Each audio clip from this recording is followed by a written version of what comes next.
Hi everyone, স্বাস্থ্যগত health টক চ্যানেলের পক্ষ থেকে জানাচ্ছি শুভেচ্ছা। আমাদের আজকের বিষয় কিডনি ভালো রাখার উপায়। বন্ধুরা, কিডনি আমাদের শরীরের একটি অন্যতম গুরুত্বপূর্ণ অংশ। আমাদের শরীরে যে কয়েকটি গুরুত্বপূর্ণ অংশ রয়েছে তার মধ্যে সবথেকে গুরুত্বপূর্ণ কয়েকটি অংশের মধ্যে কিডনি হচ্ছে অন্যতম। বন্ধুরা, কিডনি বিভিন্ন কারণে ক্ষতি হতে পারে। তো এই ক্ষতি থেকে এড়াতে যদি চাই তাহলে আমাদের কিছু খাদ্যাভ্যাসে এবং অন্যান্য বিষয়ে পরিবর্তন আনতে হবে এবং কিডনিকে ভালো রাখার জন্য কিছু গুরুত্বপূর্ণ টিপস মনে রাখতে হবে।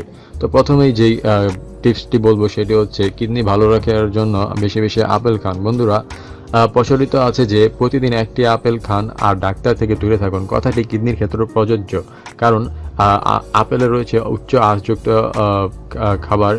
এটি অনেকটা কোলেস্ট্রল দূর করে এবং আমাদের হৃদরোগ প্রতিরোধ করে। এছাড়াও এটি ক্যান্সারের ঝুঁকি কমায় এবং কিডনির রোগের প্রতিরোধ করার জন্য আপেল খুব গুরুত্বপূর্ণ ভূমিকা পালন করে। তাই আপনার কিডনিকে যদি সুস্থ রাখতে চান তাহলে নিয়মিত আপেল খেতে পারেন। বন্ধুরা, এরপর যে খাবারটির কথা বলবো সেটি হচ্ছে পেঁয়াজ। বন্ধুরা, পেঁয়াজ আমাদের শরীরে রক্ত চলাচলে এবং আমাদের শরীরে চর্বি দূর করতে খুব গুরুত্বপূর্ণভাবে সাহায্য করে। এই জন্য এটা কিডনির জন্য খুব গুরুত্বপূর্ণভাবে কাজ করে এবং কিডনি তো বটেই, এটা হৃদরোগের সমস্যাও কমায়। তো বন্ধুরা, আপনি যদি নিয়মিত পেঁয়াজ খান তাহলে আপনার কিডনির সমস্যা কিন্তু অনেকটাই দূরীভূত হবে। বন্ধুরা, এরপর যে কথাটি বলবো সেটি হচ্ছে যে কিডনি অনেক সময় দুর্বল হয়, কারণ আমরা যদি অতিরিক্ত লবণ খাই। এজন্য আপনাকে লবণ পরিমাণ মতো খেতে হবে, অর্থাৎ অতিরিক্ত লবণ খাওয়া যাবে না এবং লবণ জাতীয় অতিরিক্ত লবণ আছে এমন কোনো খাবারও আপনার খাওয়া যাবে না।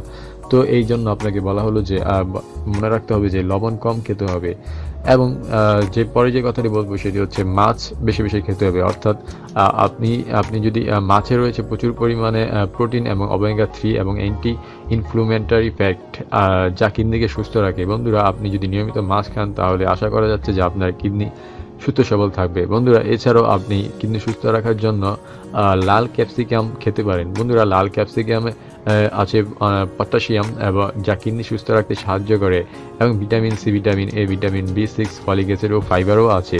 তো লাল ক্যাপসিকাম যদি আপনি নিয়মিত খেতে পারেন খাবারের সাথে অথবা সালাদ বানিয়ে, তাহলে আপনার কিডনি অনেকটা সুস্থ থাকবে। বন্ধুরা, এরপরে আপনাকে যেটা করতে হবে সেটা হচ্ছে খুবই গুরুত্বপূর্ণ একটা টিপস। আপনাকে বেশি বেশি পানি পান করতে হবে। বন্ধুরা, একজন মানবদেহের জন্য প্রতিদিন 3 থেকে 4 লিটার পানি অপরিহার্য। তো আপনি যদি নিয়মিত 3 থেকে 4 লিটার পানি পান করেন তাহলে আপনার কিডনি অনেকটা সুস্থ থাকবে। বন্ধুরা, এরপর যে কথাটি বলবো সেটি হচ্ছে প্রস্রাব যখন আসবে তখন এই প্রস্রাব করতে হবে, অর্থাৎ প্রস্রাব খুব দীর্ঘ সময় ধরে চাপিয়ে রাখা যাবে না। অর্থাৎ আপনি যদি প্রস্রাব খুব বেশিক্ষণ যাবৎ ধরে রাখেন তাহলে সেটা কিন্তু কিডনিতে একটা ক্ষতিকর প্রভাব ফেলে। তাই আপনাকে প্রস্রাব সময় মতো করতে হবে। এছাড়াও আপনাকে চর্বি জাতীয় খাবার পরিহার করতে হবে এবং আপনার উচ্চ রক্তচাপ নিয়ন্ত্রণে রাখতে হবে এবং ডায়াবেটিস নিয়ন্ত্রণে রাখতে হবে। এই কয়েকটি গুরুত্বপূর্ণ টিপস যদি আপনি মেনে চলেন তাহলে আশা করা যাচ্ছে আপনার কিডনি আপনি ভালো রাখতে পারবেন। এছাড়াও আপনি ওষুধ খাওয়ার মধ্যেও একটু কিছু কিছু নিয়মকানুন অনুসরণ করতে হবে। কিডনিতে ইফেক্ট করে এমন ওষুধ আপনি ডাক্তারের কাছ থেকে পরামর্শ অনুযায়ী নিয়ে রাখবেন, কারণ কিডনিতে অনেক ওষুধ আছে যেটা ব্যথানাশক ওষুধ, যেগুলো কিডনিতে ইফেক্ট করে।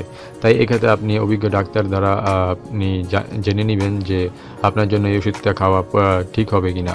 তো বন্ধুরা, এই কিছু ছিল গুরুত্বপূর্ণ টিপস কিডনি ভালো রাখার জন্য। যদি ভিডিওটি ভালো লাগে তাহলে আমাদের চ্যানেলটিতে সাবস্ক্রাইব করুন এবং ভিডিওটি দেখার জন্য অনেক ধন্যবাদ।